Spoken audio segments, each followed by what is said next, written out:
করতে চাই নবী গো, আপনি যদি অনুমতি দেন। কয় কি করবা বলো বলো। আল্লাহর নবী ডাক দিয়া কয়, ও দুনিয়ার মানুষ রে, আমি তোমাদেরকে একটা কথা বলতে চাই, ভালো করে কথাটা শুনবা।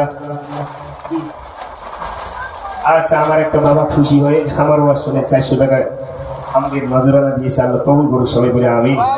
নারায়ে তাকবীর, নারায়ে রিসালাত। কারণ যার কথা শুনলে কলিজা কান্দে, ওটাই নবীর আসল প্রেমিক। যেরকম সুবহানাল্লাহ। যার কথার বাহানা শুনলে কলিজায় ফাঁকি মারে, কি এমন আমল আমার আছে আমি জান্নাত যাব, এমন কোন আমল আছে? এমন কোন আমল আছে? নাই নামাজের ভালো আহার, নাই নামাজের কোনো ভালো খেদমত, নাই নামাজের কোনো ভালো কাম, নাই নামাজের রোজার কোনো ভালো মোহাব্বত, নাই কিছু। একটাই পাওয়ার আমাদের উম্মতের কলিজায়, আমরা নবীজির গোলাম। সুবহানাল্লাহ। এটাই আমার বাহাদুরি। আমার নবী